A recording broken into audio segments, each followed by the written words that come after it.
Hermanos, entramos a un mensaje más de esta serie. Este es el penúltimo mensaje de esta serie, llamada Abraham, ejemplo de obediencia y fe. Abraham, ejemplo de obediencia y fe. Y el título del mensaje en este día es así: decisiones que traen consecuencias dolorosas. Decisiones que traen consecuencias dolorosas. Para entrar al mensaje, que va a estar basado en Génesis capítulo 25, ahí vamos a ir más adelante. Recordemos lo que ha pasado recientemente con la vida de Abraham, lo que hemos estudiado. En el último mensaje vimos cómo Abraham fue probado, lo que recibió después de haber esperado 25 años, por fin lo recibe, que fue el hijo de la promesa, el cual le llamaron Isaac. Y de repente Abraham escucha la voz del Señor que le dice: dame lo que yo te he entregado. Le pide a su hijo en sacrificio, aunque sabemos que el sacrificio de un humano es algo que era detestable para el Señor. Pero Dios le pide solamente como una muestra de su obediencia. Le pide a Abraham que le entregue ese hijo por el cual había esperado 25 años. A veces nosotros esperamos 25 minutos y se nos hace difícil la espera, pero Abraham esperó 25 años para recibir este hijo que Dios le había prometido, por medio del cual Dios le dijo que le iba a dar una descendencia grandísima. En una ocasión estaba afuera en un cielo oscuro, casi parecido a este cielo pintado de negro, ¿verdad? Y las luces representarían las estrellas. Obviamente no eran tan poquitas. Aquí nosotros le digo yo a usted: por favor, ayúdeme a contar las luces que están encendidas. Usted las puede contar. Pero a Abraham se le dijo: sal y cuenta las estrellas que miras en el firmamento. Así de grande será tu descendencia, un número incontable. Por fin recibe esa promesa, pero el Señor le dice: dámelo de regreso. Dámelo, sacrifícalo. Él se levanta temprano, agarra todo lo necesario. De repente le dice a los siervos que iban con ellos: ustedes quédense aquí, yo y el muchacho subiremos y regresaremos. Subiremos a adorar y vamos a regresar. Tenía una fe Abraham, de acuerdo al libro de Hebreos, de que Dios, aunque Dios le estaba pidiendo eso para atrás, y aunque él fuera a sacrificar a su hijo al Señor, Dios se lo podía resucitar para regresárselo. Tanto que dice: nosotros vamos a subir, pero vamos a regresar. Él sabiendo lo que deparaba el camino. Hermano, Sara tenía 90 años cuando dio a luz a Isaac, el hijo de la promesa. 37 años después de dar a luz a Isaac, a la edad de 127 años, Sara muere. E Isaac queda destrozado por la muerte de su madre, a la cual amaba mucho, profundamente la amaba.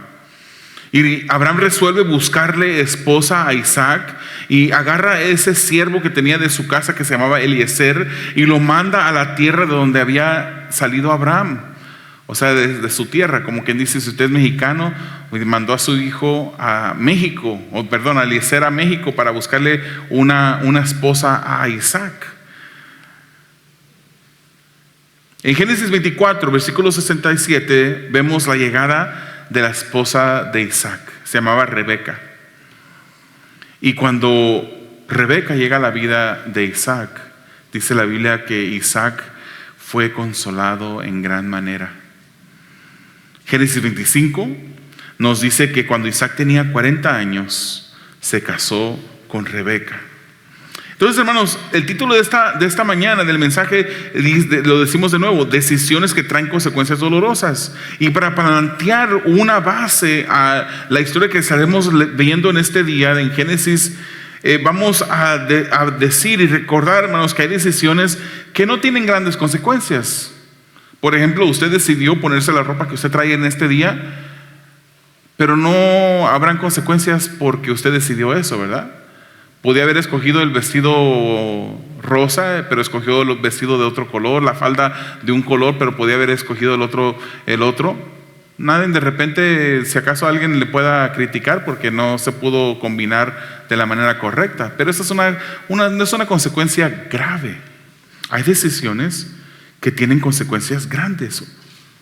Hay otras decisiones que causan dolor, que causan destrucción en la vida. Y a veces por toda una eternidad se sufre las consecuencias, o para nosotros en nuestro contexto podemos decir, por toda una vida sufrimos las consecuencias de decisiones que hemos tomado.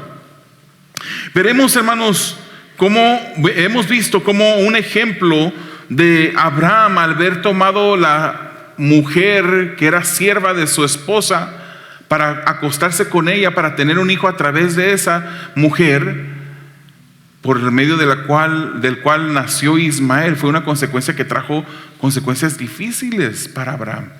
Hasta el día de hoy el pueblo de Israel está sufriendo las consecuencias de que Abraham no esperó en Dios. Otro ejemplo es, por ejemplo, cuando el que no es cristiano recibe el mensaje del evangelio, escucha que Jesucristo murió en la cruz del Calvario, que murió como una muerte sustitutoria en lugar de él, y que Jesucristo le ofrece una salvación para vida eterna, pero ellos deciden rechazarlo. Esa es una consecuencia, o eso traerá consecuencias que la persona sufrirá no solamente en esta vida, sino por toda una eternidad. El día de hoy veremos otro ejemplo en la descendencia de Abraham e Isaac. Al igual que Sara, Rebeca también, dice la escritura, era estéril. Isaac ora por ella y Dios le concede concebir a Rebeca. O sea, no sabía que tenía Rebeca cuando concibió. De repente siente un malestar, una dificultad. Y la palabra del Señor nos dice que ella sentía, casi quería morirse por el embarazo. No sé cuántas mujeres en este lugar han tenido un embarazo muy, muy difícil. Hay embarazos que son más fáciles, ¿verdad? Yo, por ejemplo, a mi mamá yo no le di ningún problema, porque yo fui una bendición total. Pero no, eso fue broma. Hay embarazos que dicen las mujeres son embarazos difíciles. Unas madres dicen, con esta persona, con este hijo mío, con esta hija mía, estuve en dolores de parto por tantas horas, pero con este rápido llegó el momento y rápido nació. Rebeca estaba en uno de esos embarazos difíciles para ella. Ella sentía que algo estaba mal. Cuando el Señor le concede quedar embarazada, crece el embarazo y ella sentía que algo había mal. De repente consulta a Dios y ella se da cuenta por qué se sentía mal. Habían mellizos dentro de ella que luchaban. Eran mellizos, no eran cuates, ¿verdad? El cuate típicamente son dos que nacen de un mismo embarazo, pero se parecen, son idénticos, ¿verdad? El mellizo es aquel que nace esas dos personas que nacen de un embarazo, pero no se parecen, son diferentes el uno al otro. Vamos al primer punto, hermano, la herencia de la promesa para Isaac. Y vamos a leer Génesis 25, 23, también versículos 25 al 26, que dice así. Y el Señor le contestó. Ella preguntaba, ¿qué está pasando con mi embarazo? Dios le dijo, 2 naciones hay en tu seno, 2 pueblos se dividen desde tus entrañas. Uno será más fuerte que el otro y el mayor servirá ¿a quién? Al menor. El primero en nacer era pelirrojo y tenía todo el cuerpo cubierto de vello. Por aquí anda un niño de repente que es pelirrojo. Haga de cuenta ese niño. A este lo llamaron Esaú, versículo 26. Luego nació su hermano agarrado con una mano del talón de Esaú. A este lo llamaron Jacob. Cuando nacieron los mellizos, Isaac tenía 60 años de edad. Bueno, la promesa del Señor se continuaba cumpliendo. Porque si de Abraham hubiese nacido Isaac y hasta allí Isaac no hubiese tenido descendencia, la promesa para Abraham hubiese sido nula. Pero Dios seguía continuando siendo fiel al darle este hijo a Abraham, que era Isaac. A Isaac, que era Esaú y Jacob. Dios había prometido a Abraham una gran descendencia por medio de Isaac.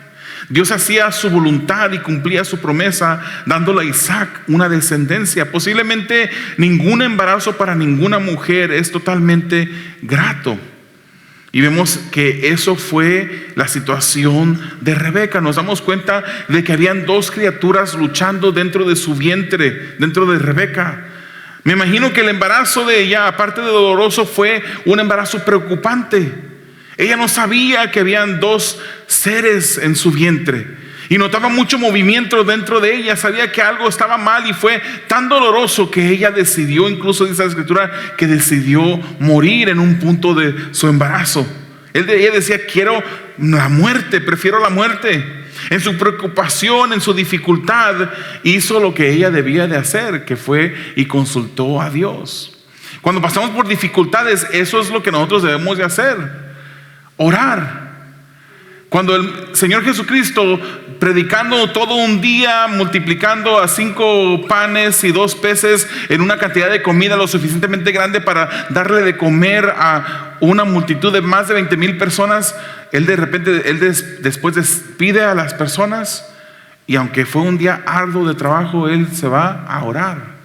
Ese ejemplo lo vemos en las Escrituras. 25 veces menciona los evangelios que Jesucristo se apartaba a orar. Cuando hay dificultad, cuando hay incertidumbre, cuando no sabemos qué hacer, cuando hay dolor en nuestras vidas, lo que debemos de hacer es orar. El orar, hermano, nos afina nuestra comunión con el Señor. Nos recuerda que tenemos a un Dios que es poderoso, que puede hacer milagros, que puede sacarnos de las situaciones difíciles, que puede darnos fortaleza. Ese es un Dios que podemos conocer y podemos experimentar a través de la oración. Rebeca, al orar, recibe la respuesta. Dios le dice de que dentro de su vientre habían dos que se formarían en 2 naciones. La división entre las 2 naciones comenzaría desde el vientre. Hermanos, algo completamente raro que le dijo Dios: que el menor sería servido por el mayor, o que el mayor serviría al menor. Esto era anticultural. Esto era contrario a la costumbre del tiempo. Desde Abel, hermanos, desde que nació Abel, desde el tiempo de Abel, cuando Abel nació, Dios dio al primer hijo varón en un matrimonio, un lugar especial. Usted lo puede leer en Génesis 4:4. Puede ir a Éxodo 13, leerlo también, Levíticos 27. Eso se le llama la primogenitura. La primogenitura le pertenecía al primer varón que nacía de un matrimonio. Este recibía preeminencia. El primogénito tenía la prioridad en la familia. La mejor heredad, cuando sus padres fallecían, la recibía el primogénito. Tenía un lugar de privilegio y bendición, como también un lugar de responsabilidad. Cuando el padre dentro de la familia faltaba, el primogénito, el hijo varón mayor, tomaba el liderazgo de la familia. Él también era el responsable de cuidar y proveer por su madre, y por proveer por cualquier otra hermana que tuviera él, que estuviera todavía soltera, viviendo dentro de la casa. Pero en este caso, Dios estableció que el mayor iba a servir al menor. ¿Por qué? Cuestiónenle a Dios. Dios es soberano y Él hace como Él quiere. Incluso en las Escrituras encontramos a Romanos capítulo 9, versículos 11 y 13, donde dice: sin embargo, antes de que los mellizos nacieran o hicieran algo bueno o malo, en otras palabras, eran inocentes todavía. Y para confirmar el propósito de la elección divina, que Dios puede elegir y nadie le puede cuestionar. Hay una elección divina. Dice el 12: no con base en las obras, estaban niños todavía, estaban bebés, sino al llamado de Dios se le dijo a ella: el mayor servirá al menor. Y así está escrito: amé a Jacob, pero aborrecí a Esaú. Era un niño indefenso. No se ponga a cuestionar lo que la palabra del Señor dice en términos de que cómo que iba a aborrecer a un niño, a un bebé. Simplemente lo que quiere decir esto es que a Jacob escogí, pero no a Esaú. A pesar de que Esaú era el primogénito, a pesar de que Esaú podía verse visto como la persona que era el indicado para ser el que llevaría la promesa a cabo por medio de Dios, Dios escoge a Jacob. A Jacob escogí, pero a Esaú aborrecí. Esto no quiere decir que aborrece a un niño, ¿verdad? Es una manera de hablar. Por ejemplo, dice la palabra del Señor, el que no aborrece a padre y a madre por mí, no es digno de mí. Entonces, si vemos esa escritura, podemos decir y tener la seguridad que Dios no nos está mandando a aborrecer a nuestros padres. La palabra del Señor dice lo opuesto, dice que honremos a nuestro padre y a nuestra madre. Simplemente está diciendo la escritura que escogió a uno y al otro no lo escogió. Versículo 24 y 26 del capítulo que estamos leyendo nos dice que Rebeca da a luz a mellizos. Uno era rojizo y velludo, Esaú. El menor, llamado Jacob, salió con su mano agarrada del talón de Esaú, como diciendo: estás tomando el lugar que a mí me pertenece, o el lugar que yo quiero tomar. Pero vamos a adelantar un poquito el reloj, hermanos. Los niños crecieron. Esaú se convirtió en un cazador. Él andaba por los montes, las diferentes llanuras, cazando. Él cazaba para comer. Mientras que Jacob fue diferente. Uno rojizo, muy velludo. El otro no tenía mucho vello y no era cazador, sino que se quedaba en casa. Era pacífico, era un hombre de casa. Entre los dos, la escritura nos dice que Isaac amaba o prefería a Esaú. Y dice la escritura que lo prefería porque le gustaba cuando Esaú regresaba de cazar. Regresaba y preparaba esos guisos con esos animales que él había cazado, y a Jacob, el padre, le encantaba eso y por eso prefería a Esaú. Pero Rebeca, dice las escrituras, que prefería o amaba a Jacob más que a Esaú. Vamos a ver algo que pasó con la vida de Esaú. Versículos 29 al 34, segundo punto: Esaú desprecia la bendición de Dios. Dice el versículo 29: un día, cuando Jacob estaba preparando un guiso, Esaú llegó agotado del campo y le dijo: dame de comer de ese guiso rojizo, porque estoy muy cansado. Pero por eso a Esaú se le llamó Edom. Versículo 31: véndeme primero tus derechos de hijo mayor, respondió Jacob. Me estoy muriendo de hambre, contestó Esaú. Así que, ¿de qué me sirven los derechos de primogénito? Véndeme entonces los derechos bajo juramento, insistió Jacob. Esaú se lo juró y fue así como vendió a Jacob sus derechos de primogénito. Jacob, por su parte, dio a Esaú pan y guiso de lentejas. Luego de comer y beber, Esaú se levantó y se fue. De esta manera menospreció sus derechos de hijo mayor. Esas palabras son claves. Él menospreció sus derechos de primogénito. Llegó cansado, estaba agotado, estaba hambriento de un día de trabajo arduo en el campo. Y cuando llegó, usted como cuando llega a su casa, que están en casa cocinando algo bien rico, ¿verdad? De repente yo he llegado a mi casa y digo: ay, voy a comer bien rico. Y mi esposa está cocinando hígado con cebolla, que a mí no me gusta tanto. Y el hígado con cebolla da un olor así como que fuera algo, como una carnita así asada, ¿no? En ocasiones, mi esposa sabe que a mí no me gusta el hígado, no me cocina hígado. Pero en ocasiones ha cocinado y yo digo: ¿qué será lo que está cocinando? Se huele rico. Pues Esaú llegó del campo de trabajar, y él quería comer de ese guisado. Estaba cansado, estaba con hambre, quería comer de ese guisado, el cual Jacob había preparado. Un guiso, y le pidió a Jacob que le compartiera. Aquí es donde Jacob se aprovechó, hermanos, del cansancio del hambre de Esaú, y no ofreció regalarle un plato de comida, sino que le ofreció vendérselo. Y el precio por el plato de comida sería tu primogenitura. Esto era una bendición de Dios. Dios lo había establecido, como en los versículos que le di, en los pasajes que le di. Dios había establecido que el primogénito recibiría una bendición mayor a los demás.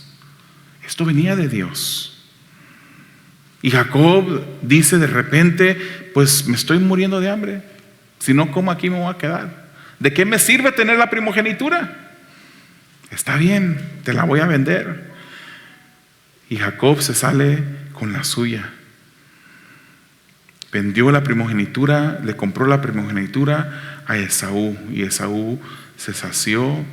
Y el versículo 34, lo repito: así menospreció Esaú la primogenitura. Para Esaú, en ese momento, la satisfacción de una necesidad temporal fue más importante que la bendición de Dios. ¿No se parece eso a nosotros, hermanos? Que el Señor nos ha dado sus mandamientos. El Señor nos manda a obedecerle.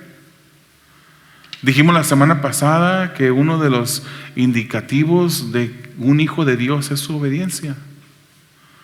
Que nuestra obediencia no es perfecta, pero que de nosotros, como somos hijos de Dios, debe haber un deseo genuino de servir a Dios, de obedecerle, de amarle, de hacer de esas palabras. Nosotros le decimos Señor. Él es nuestro amo. Y porque es nuestro Señor, debe haber un deseo en nosotros de agradarle a Él. Pero muchas veces decidimos fallar y desobedecer al Señor por una necesidad, un encanto, una satisfacción pasajera, efímera. Situaciones como cuando se le presentan una situación, una oportunidad de fallarle a su cónyuge, porque llega otra persona enfrente y aunque no sea tan de buen parecer, esa persona le da un piropo, le da un halago, y ese halago le llega al corazón y le infla su ego.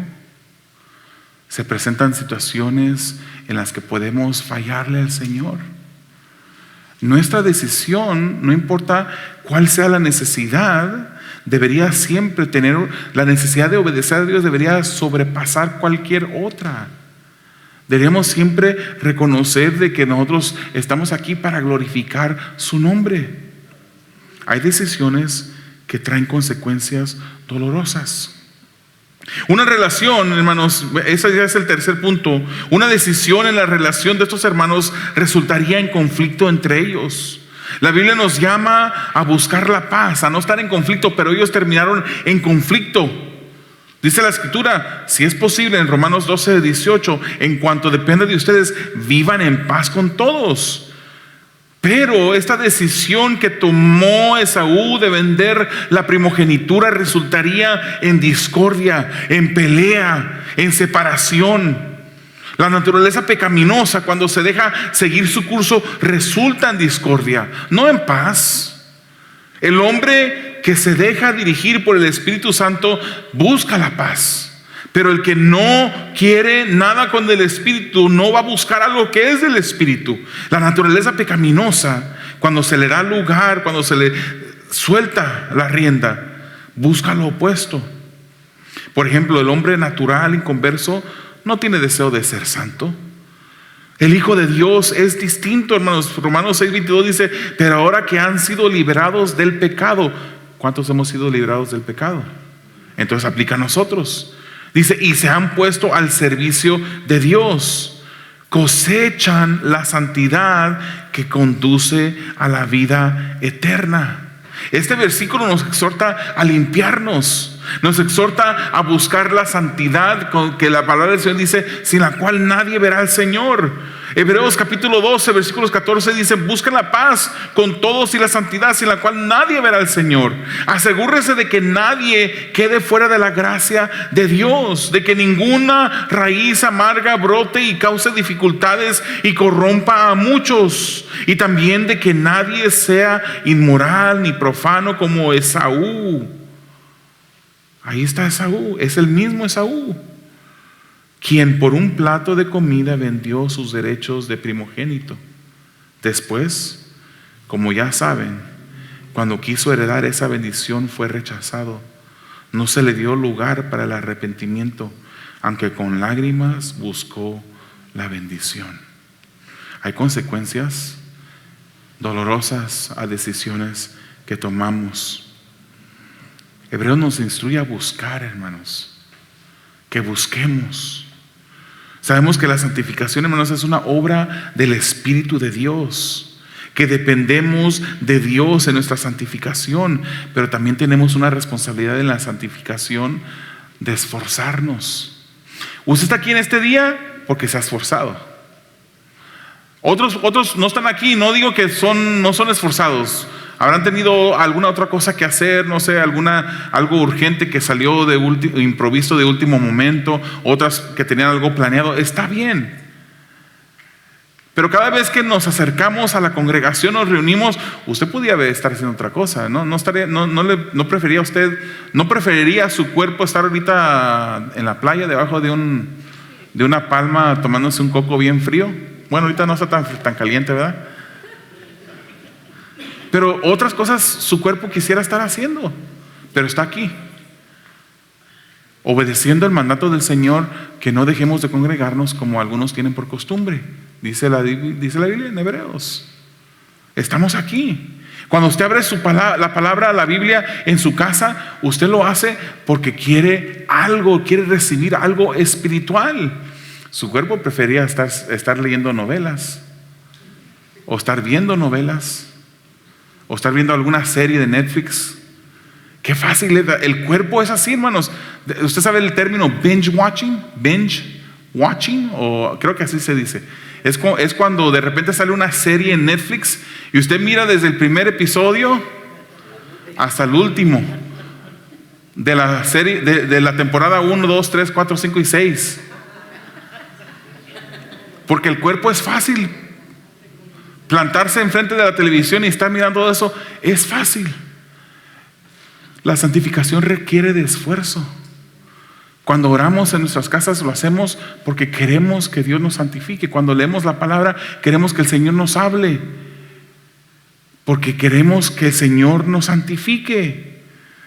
Tenemos una responsabilidad de esfuerzo. Tenemos una responsabilidad de practicar esas disciplinas espirituales que el Señor nos ha dejado a través de su palabra. Hermanos, el crecimiento espiritual en santidad, cuando crecemos en amor, cuando crecemos en bondad, cuando crecemos en piedad, es un crecimiento que lo hace el Espíritu Santo juntamente con nuestro esfuerzo. Nos esforzamos para darle el control a Dios de nuestras vidas, a rendirnos cada día, a pelear contra este cuerpo que quiere hacer otra cosa menos que buscar al Señor. Pero tenemos que hacerlo. Sin Él no podemos hacer nada. Necesitamos darle el control de nuestras vidas a Dios. En una ocasión yo fui a un retiro de matrimonios, mi esposa y yo. Ha de haber sido algunos 18 años atrás. Yo me recuerdo muy bien el mensaje. Me recuerdo de todas las prédicas. Pasa el primer pastor, pasa el segundo pastor, pasa el tercer pastor y enseñan prédicas y son mensajes positivos, ¿no? A varón, sea amable con su esposa, sea amable con su esposo. Varón, cuando se acerque su esposa al carro, ábrale la puerta. Hermana, cuando llegue su esposo del trabajo cansado, téngale la comida preparada, arréglese un poquito para que su esposo cuando la mire, pues se siga enamorando más de usted. Y pues consejos así prácticos que no tienen nada de malo, hermanos. ¿Cuántos le abren la puerta a su esposa del carro? No voy a voltear, mejor no digo. No volteo. Eran consejos prácticos, consejos buenos. Hasta que llegó el cuarto pastor. Sube el cuarto pastor a la plataforma y a mí me dio una vergüenza por los demás. Me dio mucha pena por los demás pastores que habían entrado antes. Y el pastor dijo: olvídense de todos los consejos que les han dado el día de ayer, antier y hoy. Eso no sirve de nada si ustedes no se van a someter al Espíritu de Dios primero. Y él abrió la palabra en Colosenses capítulo 3. Y todavía me recuerdo de los 3 puntos de su mensaje. Él dijo en su primer punto que tenemos que ser llenos de amor, controlados por el Espíritu, llenos de la palabra, controlados por el Espíritu y rodeados de amor fraternal. Tenemos que tener a Dios como prioridad en nuestras vidas. Yo puedo hacer el esfuerzo por abrir la puerta a mi esposa y mi esposa dirá que no soy perfecto en esto, pero si fuera un bateador de las grandes ligas, tengo un buen porcentaje. Pero ¿de qué me sirve que yo le abra la puerta a mi esposa? ¿De qué me sirve que yo la trate con cariño, con amor, que yo vea por sus necesidades, si lo hago con un esfuerzo natural, un esfuerzo que sale de mí? Yo voy a poder hacerlo un tiempo y mi esposa me conoce. Lo voy a poder con esfuerzo propio, yo lo puedo hacer, pero ese esfuerzo va a ir así, disminuyendo. Si no le entregamos nuestros deseos, nuestra voluntad a Dios, no vamos a poder hacer nada bien. Hasta para eso, para nuestras relaciones, necesitamos estar bien con Dios. Cuando nuestra relación vertical está bien, nuestra relación con Dios, nuestras relaciones horizontales están bien. Tenemos que dejarle el control al Señor de nuestras vidas. Este cuerpo quiere hacer lo opuesto, quiere buscar discordia. Ay, cómo nos agradan los chismes. Te digo esto nada más para que ores, cuando en realidad hay una intención de compartir un chisme. Al cuerpo le gusta. A este cuerpo le gusta. Tenemos que rendirnos a Dios. El libro de Hebreos nos llama a asegurarnos a un cuidado mutuo de seguir esforzándonos en santidad. Los hijos de Dios han alcanzado la gracia. Entonces el que alguien deje de alcanzar la gracia de Dios se refiere a los incrédulos que están en la congregación. Hay incrédulos dentro de la congregación y nuestro círculo de influencia. Se nos manda a no hacer nada para que los incrédulos dejen de alcanzar la gracia de Dios, y más bien que nos esforcemos por hacer todo lo que esté de nuestra parte para que alcancen la gracia de Dios por medio de un testimonio agradable delante de Dios. Porque un testimonio agradable delante de Dios va a ser un testimonio agradable con las personas a nuestro alrededor. Hay quienes se comportan como cristianos, hablan como cristianos, caminan como cristianos. Se fueron a la librería cristiana y compraron la Biblia más grande para traerla aquí para parecer más cristianos, pero en realidad no lo son. En realidad no lo son. Y la palabra del Señor los llama apóstatas, como a Esaú lo llama un apóstata. El apóstata se llena de raíces de amargura, reniega contra Dios y termina rechazando la fe cristiana y contagiando a otros. El apóstata se comporta de manera inmoral y profana como Esaú. Nunca admiten su pecado, sino que le echan la culpa a Dios por su condición. ¿Por qué?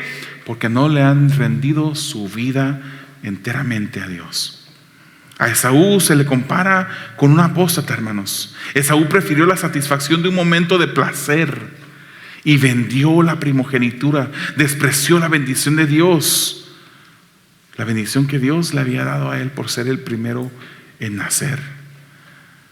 Al comienzo, la decisión de Esaú no parecía tener consecuencias, incluso se sintió bien, cansado, con hambre, comió, se relajó. Pero después lloró lágrimas amargas. La historia nos dice que Isaac, ya viejo, no podía ver bien, el papá ya no podía ver bien. Y le dice a Esaú, como era el primogénito, le dice: ve y prepara una de esas comidas que tanto me gustan. Y cuando yo coma, te voy a bendecir.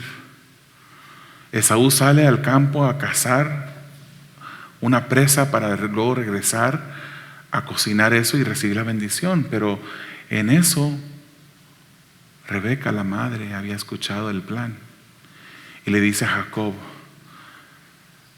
que que tomara el lugar de Esaú. Jacob, como él era lampiño, no era velludo como su hermano, se puso pieles de animal, y se puso una túnica de su hermano Esaú. Una persona que andaba en el campo, ahí no crea que tenían detergente del día de hoy y las bolitas esas que se le echan para que la ropa huela bonito. No, sino que pues olía a Esaú su ropa. Un hombre de campo, un cazador. Y Jacob se pone la vestidura de su hermano Esaú. Su madre le ayuda a preparar una comida para Isaac, el papá, y se presenta delante de su padre haciéndose pasar por Esaú. De repente Esaú dice: acércate. Quería tocarlo para ver si era Esaú. Isaac le dice a Jacob, que se hacía pasar por Esaú: acércate, quiero tocar. Y lo convenció. Se acercó para olerlo y olía a Esaú. Y Isaac bendice a Jacob en ese momento. Son muchos nombres, un poquito confuso.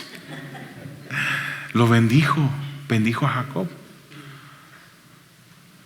Cuando regresa Esaú del campo, se da cuenta de que Isaac había bendecido a Jacob. Y fue el momento más desastroso para su vida, sabiendo que la bendición de Dios ya no la podía recibir porque la había despreciado. Y le dice a su padre Isaac: ¿no habrá por lo menos alguna bendición que me puedas dar? Y Isaac le dice: no tengo nada para ti. Hay decisiones que tomamos en nuestras vidas que causarán dolor, que traerán consecuencias graves en nuestras vidas. Hermano, y por mucho que usted se esfuerce por honrar a Dios con su propio esfuerzo, usted va a fallarle a Dios. Entregue su voluntad, su vida, sus deseos, sus planes, déjeselos al Señor.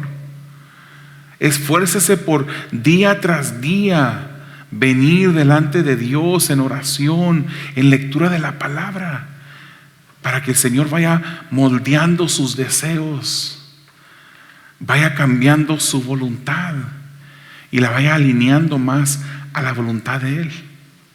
Muchas veces uno piensa, cuando uno ora, uno piensa que va a agarrarle la mano al Señor y se la va a torcer, ¿verdad? Uno piensa que el momento de oración son momentos para obligar a Dios a hacer algo. No. Dios es un Dios soberano. ¿Quién le puede obligar a hacer algo? Nadie. Cuando uno llega a orar, aunque es válido pedirle cosas. La Escritura nos enseña que podemos pedirle al Señor. Pero la oración, la acción más profunda que hay en la oración es cuando nuestra voluntad, nuestros deseos se van alineando a la voluntad de Dios para nuestras vidas. Ya no deseamos otras cosas que queríamos antes. Ya no le damos prioridad a otras cosas insignificantes que teníamos, sino ahora nuestro deseo es honrar a nuestro Padre Celestial, aquel con el cual viviremos toda una eternidad. ¿Le das la importancia a la bendición de Dios que debes darle? Es verdad que la salvación que Dios entrega no se puede perder. Pero la pregunta es, ¿en verdad la tienes? ¿Estás cuidando la salvación que Dios te ha regalado? ¿Estás buscando la santidad? ¿Estás preparándote para ver al Señor? ¿O estás viviendo como quieres vivir? Y pagarás el precio después. Te voy a invitar a que cierres tus ojos, inclines tu rostro.